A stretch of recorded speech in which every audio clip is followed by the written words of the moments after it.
Assalamualaikum warahmatullahi wabarakatuh. Perkenalkan kami dari kelompok 2 yang beranggotakan Raja Kanza Yasmi Muntas, Aulia Nur Azahra, Vivian Febrianti, Iradianti, dan Raden Rara Salsabila akan menjelaskan tentang teori komunikasi akomodasi.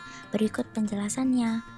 Teori akomodasi didefinisikan sebagai kemampuan untuk menyesuaikan, memodifikasi, atau mengatur perilaku seseorang dalam responnya terhadap orang lain. Biasanya dilakukan secara tidak sadar.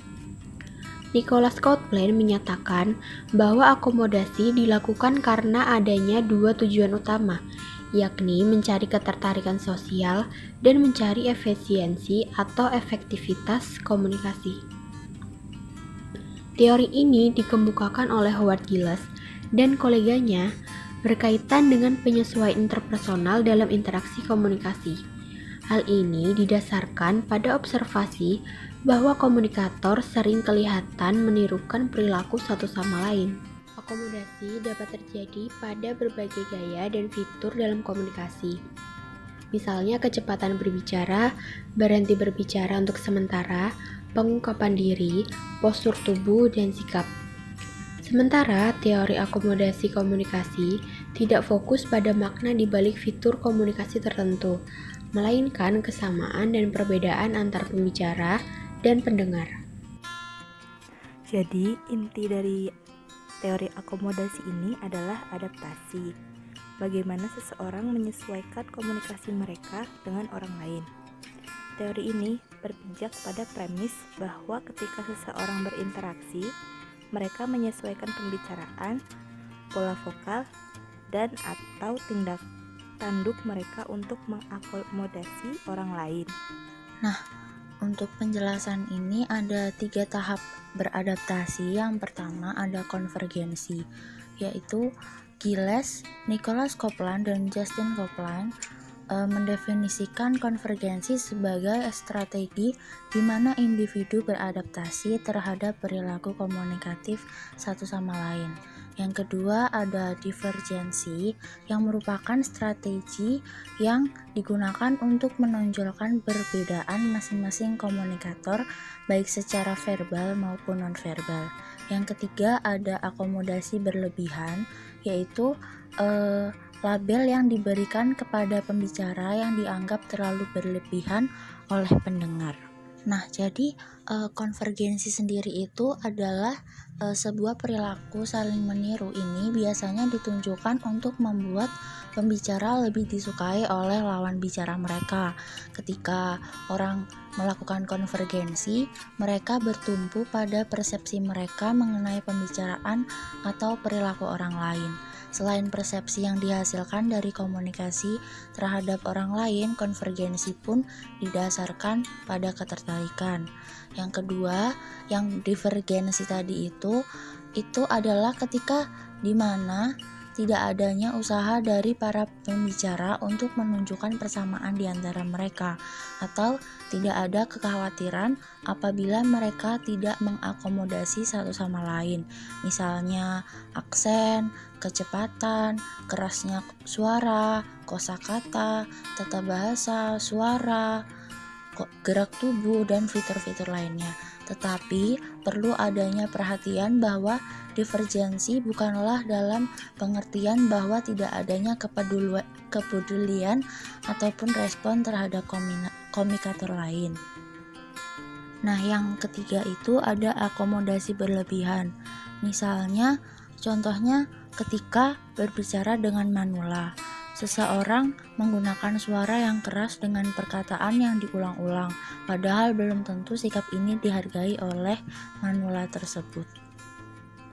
Sekarang kita lanjut pada fungsi teori komunikasi akomodasi, yang dimana ada 4 fungsi teori di dalam komunikasi akomodasi ini yang telah dikemukakan. Yang pertama, fungsi menjelaskan. Teori ini berfungsi menjelaskan tentang kemampuan untuk menyesuaikan atau mengatur perilaku seseorang dalam responnya terhadap orang lain. Yang kedua, fungsi meramalkan. Teori ini meramalkan bahwa seseorang menyesuaikan komunikasi mereka dengan orang lain. Yang ketiga, fungsi memberikan pandangan. Teori ini, jika dilihat dari pandangan Howard Giles dan koleganya, berkaitan dengan penyesuaian interpersonal dalam interaksi komunikasi. Yang keempat, fungsi memberikan strategi. Teori ini memberikan strategi mengenai konflik yang rasional meskipun mengakui adanya konflik antara komunikator. Asumsi mengenai teori akomodasi komunikasi. Teori ini dinyatakan oleh Giles berdasarkan faktor-faktor personal, situasional, dan kultural, yaitu 1. Persamaan dan perbedaan dalam perkataan maupun perilaku selalu ada dalam setiap percakapan. Asumsi pertama ini menunjukkan bahwa di setiap percakapan yang terjadi, terdapat perbedaan dan juga persamaan. Contohnya, seseorang yang ingin melamar kerja jelas memiliki perbedaan dengan orang yang mewawancara kerja dirinya, baik dari segi latar belakang profesi, pengalaman kerja, dan lain sebagainya.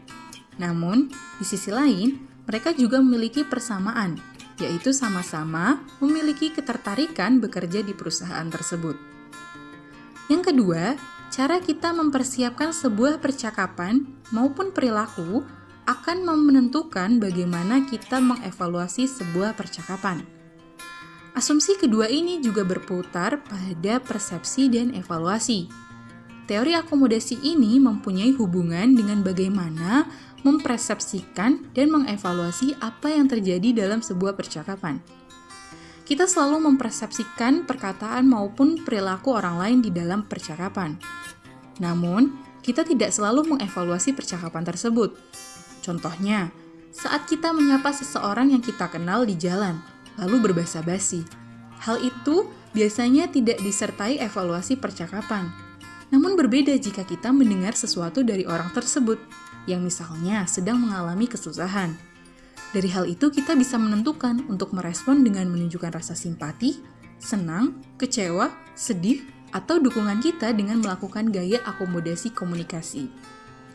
Yang ketiga, bahasa dan perilaku menunjukkan informasi mengenai status sosial dan keanggotaan dalam sebuah kelompok. Asumsi ketiga ini menunjukkan dampak penggunaan bahasa terhadap orang-orang yang terlibat dalam sebuah percakapan. Secara singkat, bahasa adalah suatu alat untuk menunjukkan status sosial dan keanggotaan seseorang dalam sebuah kelompok. Misalnya, mereka yang berasal dari status sosial yang lebih tinggi akan menentukan gaya dan nada dalam sebuah percakapan melalui bahasa dan perilaku. Begitupun sebaliknya. Yang keempat, akomodasi bervariasi sesuai dengan derajat kelayakan. Proses akomodasi dipandu oleh norma yang berlaku. Asumsi keempat ini berfokus pada norma dan kepantasan sosial. Akomodasi dapat bervariasi sesuai dengan kepantasannya dan berakar pada penggunaan norma. Akomodasi tidak selalu pantas dan menguntungkan. Norma merupakan ekspektasi terhadap perilaku yang seharusnya atau tidak seharusnya muncul dalam sebuah percakapan.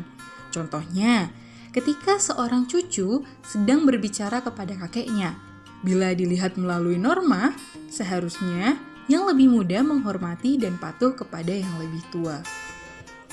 Nah, jadi itulah penjelasan teori akomodasi komunikasi dari kelompok 2. Bila ada yang ingin ditanyakan, silakan komentar di bawah.